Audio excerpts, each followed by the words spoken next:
Good morning students. मैं आपकी हिंदी की टीचर रश्मि सिंह आज आपको क्लास 7th की सागरिका में देश गीत नामक पाठ पढ़ाऊंगी। बच्चों, सबसे पहले मैं इस कविता की कुछ पंक्तियों का सस्वर वाचन करती हूँ, तो आइए देख लेते हैं। भारत जननी अम्ब तेरी विजय है, गगन छू रहा हिम मुकुट शुभ्र सुंदर, रजत स्वर किरणे रही हो निछावर, विविध रंग नभ के बने छत्र तेरा, सजी कंठ में है सरित मुक्त माला, वसन अंग पर सस्य हरिताभ वाला, दिशाएं चरण में महावर लगाती, अनिल चांदनी का व्यंजन स्नेहमय है, भारत जननी अम्ब तेरी विजय है। तो इन पंक्तियों में आए हुए कुछ कठिन शब्दों को देख लेते हैं। शुभ्र का अर्थ होता है सुंदर, रजत स्वर किरणें का मतलब होता है चांदी जैसी चंद्रमा, सोने जैसी सूर्य की उज्ज्वल किरणें। सरित का अर्थ होता है नदी, मुक्त का होता है स्वतंत्र, वसन का मतलब होता है वस्त्र, सस्य हरिताभ का मतलब होता है फसलों की हरियाली, अनिल का अर्थ होता है हवा, महावर का अर्थ होता है मेहंदी तथा व्यंजन का अर्थ होता है अक्षर। तो आइए अब हम भावार्थ की तरफ चलते हैं। बच्चों, भावार्थ लिखते समय सबसे पहले संदर्भ और प्रसंग लिखते हैं। तो आइए संदर्भ देख लेते हैं।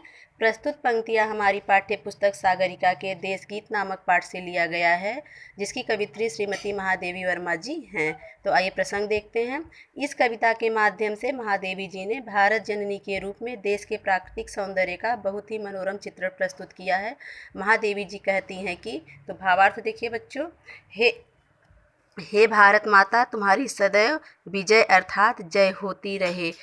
गगन छू रहा हिम मुकुट शुभ्र सुंदर। हे भारत माता, तुम्हारे सिर पर मुकुट के समान हिमालय की उज्ज्वल बर्फ से ढकी ऊंची ऊंची चोटियां आकाश को छूकर अति सुंदर सुशोभित हो रही हैं। रजत स्वर किरणें रही हो निछावर। चांदी जैसी चांदनी और सोने जैसी सूर्य की उज्ज्वल किरणें की सुंदरता को देखकर ऐसा प्रतीत हो रहा है कि वे तुम्हारे ऊपर न्यौछावर हो रही हैं। विविध रंग नभ के बने छत्र तेरा, सजे कंठ में है सरित मुक्त माला। आकाश के विभिन्न रंगों को देखकर ऐसा लगता है कि वे तुम्हारे आवरण के रूप में सुशोभित हो रहे हैं। हे भारत माता, तुम्हारी जय हो। सजी कंठ में है सरित मुक्त माला, तथा कलकल की आवाज़ से निरंतर स्वतंत्र रूप से बहने वाली सभी नदियाँ तुम्हारे गले में माला के समान लगती हैं। वसन अंग पर सस्य हरिताभ वाला, दिशाएं चरण में महावर लगाती, फसलों की हरियाली तुम्हारे अंग पर वस्त्र के समान सुशोभित हो रहे हैं। चारों दिशाओं को देखकर ऐसा प्रतीत होता है कि वे मेहंदी के समान तुम्हारे पैरों की सुंदरता को और अधिक बढ़ा रहे हैं। अनिल चांदनी का व्यंजन